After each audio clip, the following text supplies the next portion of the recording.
Welcome back to Disc and Ball's Golf Channel, where today we're doing a drone fly-through of the brand new Oso Creek Disc Golf Course in Corpus Christi, Texas. The winds were a little high, so some of the drone footage is a little weird, but overall, it should give us a pretty good look at the new course layout. Beginning our journey, hole number 1 is a par 4, 553 feet, 168 of weird European units, and while it looks like a dog leg on U-Disc, it's pretty much two straight shots in a row. First one coming up to this area here, about 300 feet, 270, something like that. And then another straight shot over the higher grass. There's a bottleneck if you don't have the arm for it, and lead you to the green here. Fairly reasonable upshot to give you a chance at birdie. Hole number 2 is also a par 4, 499 feet, 152 weird European units. And wow, that's terrible drone piloting. But generally speaking, it's a pretty open fairway if you keep it left of that bush on the right edge of the screen there. If you can throw it up by this first tree here, the one past the little shrub on the right, it gives you a reasonable 240, 220 foot upshot. I like to forehand over the left side here, but a hyzer spike also works to get you to the green over that guardian tree there, and reasonable opportunity for par and or birdie. Hole 3 has a tree to the back right of the tee pad that'll block your run up if you're James Conrad, but otherwise it's pretty basic, 500 feet, 0.152 kilometers. I'm trying to milk that European distance thing because it's humorous to me. But first shot to here is super safe. You can go a little longer if you got the power. These two trees up front here are fairly negligible. They're a little taller, but shouldn't affect a spike hyzer for a right hand. The one on the left by the basket here will affect a forehand for your right hand. But other than that, not too difficult.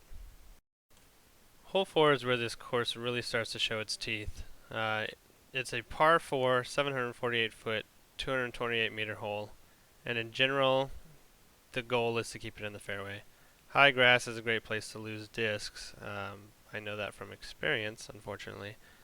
And overall, the best place is to play it left of this big tree slash brush on the right. These two little smaller trees are a good place to land it if you have that kind of power, and even better is past this bottleneck. But this little opening here before the shrubbery on the right is a good layup spot if you need to for your third shot. Up and over these higher trees and bushes and shrubs and whatever. Into this mown area if you don't have the power, or straight up to the green if you do have the power.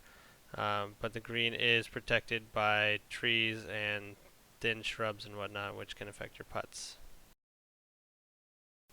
Hole 5 is a 661 foot, 201 meter par 4 that feels a lot longer than 661 feet. It starts out down the fairway here. You can go over the top of this tree in the middle of the fairway if you have the power. If not, you can shoot the gap here. And ideally, for someone with less power, end up kind of around this area here in the middle of the fairway. From here, you can then throw a right-hand, backhand, overstable disc. Just anything to get out to the opening here. That's Richard Ramirez of Third Coast Disc Golf, the president actually, mowing that fairway. But yeah, get it out to about here for a reasonable layup to save your par. If you have more power, you can take more exotic routes. But this set of trees to the short right is absolute death. Avoid that as you get to this tucked away green. Hole number 6 is the course's first par 3. There are a lot of options off the tee, but not a lot of good ones to get to the basket from the tee. It's 391 feet, 1,192 decimeters. Yeah, I'm definitely not giving up that European unit thing. It can be a turnover or forehand to this area if you want to lay up. If you have a crazy overhand, you might be able to get up and over all this stuff toward the basket here. But there are guardian trees the entire length of the fairway, which makes it a little bit more interesting than you'd want from the course's first par 3. Hole 7 on U-Disc is the same distance as hole 6, which made it really easy to edit for the graphic there. It's a par 3, 391 feet again. Still the same decimeters. And in general, it's very safe to play mid-range up the middle if you want to follow the fairway. It does open up a little bit if you do have the power to get over things, but generally speaking, it's that high grass is a good place to lose a disc that you throw too far. From here, you can get a pretty reasonable forehand up toward the basket. The fairway is fairly open, and there aren't a lot of super troublesome trees in the region, so generally speaking, should be an easy par, maybe birdie if you've got the power. Number 8 is the last of the par 3s on the current 9. It is 385 feet, 1.17 hectometers, which I don't even blame Europeans for not using that unit of measure. It's just awkward.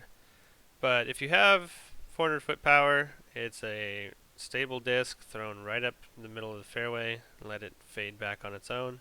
If you don't have that kind of power, anything in the fairway is ideal, as high grass is left and right, and that's really only about 30 feet of width there to hit your target.